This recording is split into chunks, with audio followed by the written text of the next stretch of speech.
salah seorang khalifah dari Bani Umayyah yang sangat terkenal, yaitu Umar bin Abdul Aziz yang berkuasa tahun 717 sampai dengan 720 Masehi, begitu serius dalam mendakwakan Islam ke seluruh dunia.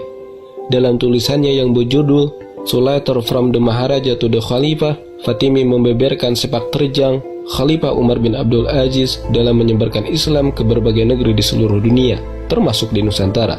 Pada masa Khalifah Umar bin Abdul Aziz pula mulai terjadi hubungan khilafah dengan Nusantara.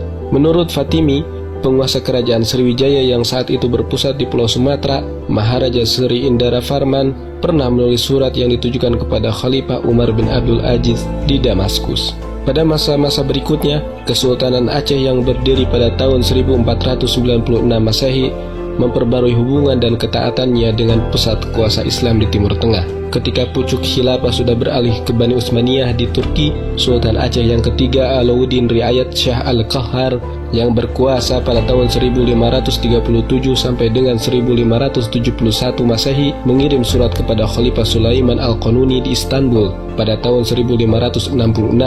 Dalam surat itu, ia menyatakan baiatnya kepada Khalifah Utsmaniyah dan memohon agar dikirim bantuan militer ke Aceh untuk melawan Portugis yang bermarkas di Malaka. Pengganti Khalifah Sulaiman Al-Qanuni, yakni Salim II, mengabulkan permohonan Sultan Al-Qahar dan mengirim bala bantuan militer ke Aceh. Dalam surat balasannya kepada Sultan Aceh itu, Khalifah Salim II menulis bahwa melindungi Islam dan negeri-negeri Islam adalah salah satu tugas penting yang diemban oleh Khilafah Utsmaniyah. Dengan bantuan yang didapat dari Khilafah Utsmaniyah ini, Sultan Al-Qahar dari Aceh dapat menyerang Portugis di Malaka pada 20 Januari 1568 dengan kekuatan 15.000 tentara Aceh dan 400 janissaries Utsmaniyah serta 200 meriam perunggu.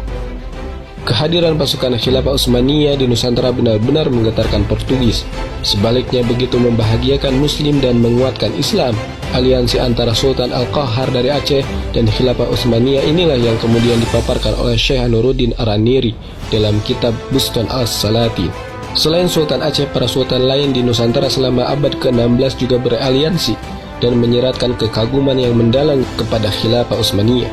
Sultan Babullah bin Khairun di Ternate bekerja sama dengan 20 ahli senjata dan tentara Khilafah Utsmaniyah ketika memerangi Portugis di Maluku sepanjang tahun 1570 sampai 1575. Berkat semangat jihad dan kerjasama yang luar biasa antara kaum Muslim di Maluku dan pasukan Khilafah Utsmaniyah, penjajah Portugis dapat hengkang dari bumi Maluku. Sultan Demak yang keempat, Sunan Prawoto, juga menjadikan penguasa Utsmaniyah sebagai panutan dan cita-citanya untuk mengislamkan seluruh tanah Jawa.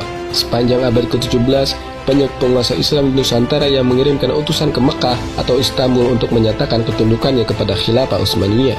Mereka lalu mendapatkan legitimasi sebagai wakil khalifah di masing-masing negerinya. Para sultan di Aceh, Banten, Mataram, sampai Makassar melakukan itu semua.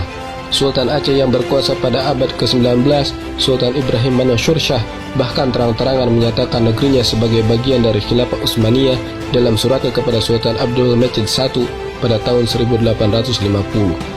Tak hanya sekedar mengakui wilayah Aceh dan Sumatera sebagai bagian dari Khilafah Utsmaniyah, Sultan Ibrahim Mansur Shah juga menjadikan Khilafah Utsmaniyah sebagai tempat meminta izin untuk menggalang persatuan para sultan di Nusantara demi menegakkan jihad mengusir penjajah Belanda. Sungguh pemerintahan Islam yang bernama Khilafah pernah memainkan perannya di negeri kita. Rentang jarak pusat Khilafah yang jauh di Baghdad, Kairo atau Istanbul tidak menyurutkan kepedulian para khalifah dan kaum muslim di sana untuk Nusantara. Betapa banyak jejak khilafah yang masih berbekas di berbagai pulau di Asia Tenggara. Tentu jejak yang paling jelas dan nyata dari peran khilafah di masa lalu adalah keislaman kita.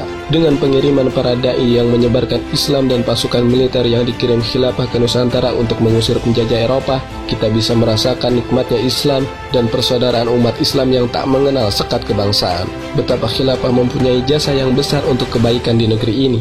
Para orang tua kita pun pada masa lalu memandang positif khilafah sebagai kepemimpinan tunggal bagi kaum muslim global.